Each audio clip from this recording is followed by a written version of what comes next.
You wake in the middle of the night. The fire has almost burned out. Beyond its glow, the world disappears into darkness. Above you, thousands of stars stretch across the sky. There are no city lights, no telescopes, no science, only an endless black ceiling that seems to hang over your head. Then you hear thunder. The ground shakes, lightning tears across the sky. For a brief second, it looks as if the heavens themselves have cracked open. To you, the sky does not feel distant. It feels close enough to break. For most of human history, people did not think of the sky as empty space. They thought of it as something physical, something solid, something that could split apart, collapse, or even fall. That idea appeared on nearly every inhabited continent, and once you see why, you may never look at the sky in quite the same way again. Around 12,000 years ago, as the last ice age ended, humans across Europe, Asia, Africa, and Australia all lived beneath the same stars. They had no written language, but they shared one powerful instinct. They searched for patterns. They looked for meaning. The sky became the greatest mystery of all. Modern psychology suggests that the human brain evolved to detect agency even where none exists. Researchers call this the Hyperactive Agency Detection Device, or HADD. It was popularized by cognitive scientist Justin Barrett in the early 2000s. The idea is simple. If you mistake the wind for a predator, you survive. If you mistake a predator for the wind, you die. Your brain learned to assume that events happened for a reason. When lightning struck, something must have caused it. When the sun disappeared during an eclipse, something must have taken it. When stars moved in perfect patterns every year, someone, or something, must have been guiding them.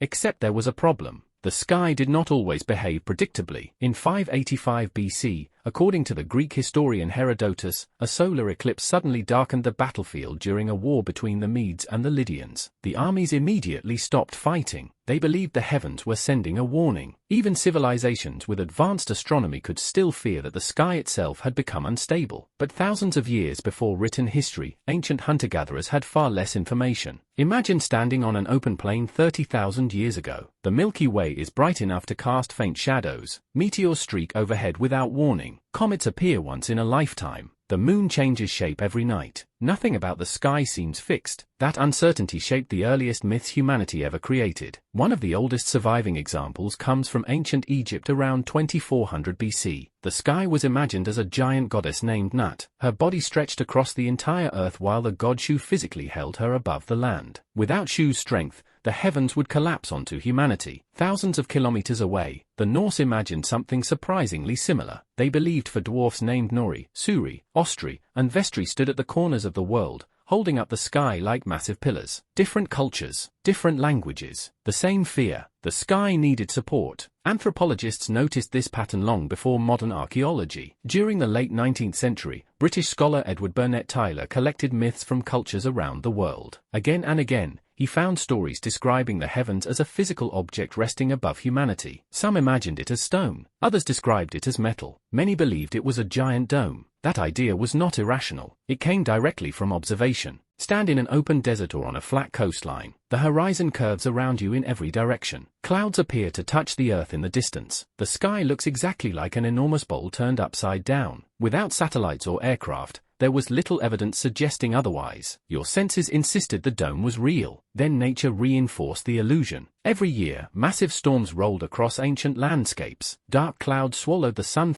Thunder echoed for dozens of kilometers. Rain poured from above as if the ceiling itself had cracked open. If water fell from the sky, perhaps the sky held oceans. That belief appears in the Hebrew book of Genesis, where the waters above are separated from the waters below. Similar ideas appear in Mesopotamian texts dating back more than 4,000 years, where the heavens were divided into layers containing celestial waters. The sky was not empty. It was a structure, and structures can fail. But there was one event far more terrifying than thunder, an event so rare that a single generation might witness it only once. When it happened, it seemed to prove that the heavens were not permanent at all. That event was a total solar eclipse. The oldest confirmed record of a solar eclipse comes from China in 2136 BC, although earlier observations were almost certainly made long before writing existed. To people who had no way of predicting it, an eclipse was one of the most terrifying sights imaginable. The sun, the source of warmth, food, and life, simply vanished. Birds stopped singing. Animals grew silent. Day became night in a matter of minutes. You could only assume that something had gone terribly wrong.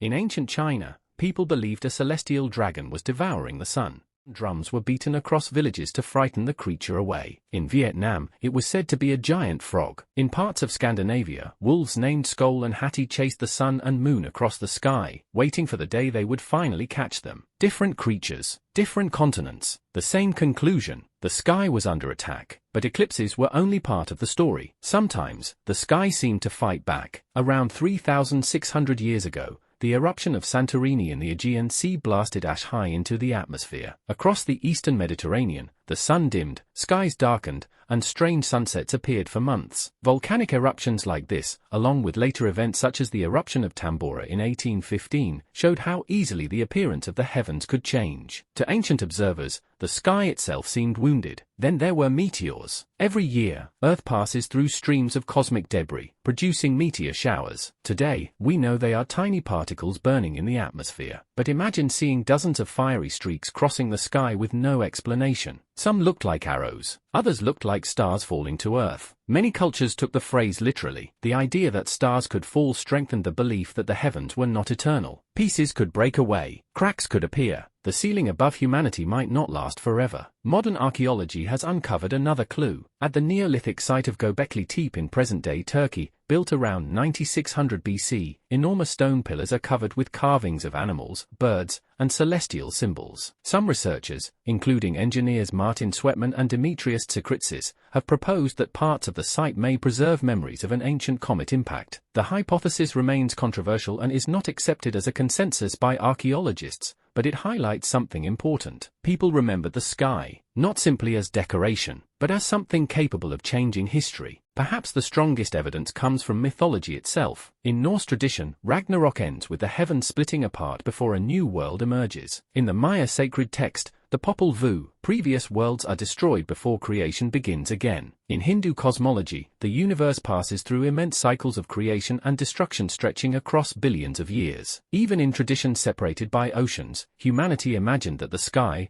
and the world beneath it, could come to an end. Not because people were irrational, because they lived in a universe that often looked unpredictable. Today, you know the atmosphere is only about 100 kilometers thick before it gradually gives way to space. You know the stars are unimaginably distant, and the sky is not a solid dome hanging above your head. Yet your brain still reacts to the illusion. When dark storm clouds gather, they seem heavy enough to fall. When thunder shakes your windows, it feels as though something enormous is moving overhead. When you look toward the horizon, the sky still appears to touch the earth, just as it did to your ancestors tens of thousands of years ago. Science changed your explanation. It did not change your perception. Perhaps ancient humans never truly believed the sky would collapse every day, but they understood something that still feels familiar. The world above you is vast enough to inspire awe, mysterious enough to inspire stories, and powerful enough to remind you how small you really are. And maybe that is why, even after centuries of astronomy and space exploration, you still find yourself looking up, because some part of your mind is still asking the same question your ancestors asked beneath an untouched night sky. What, exactly, is holding all of this above us?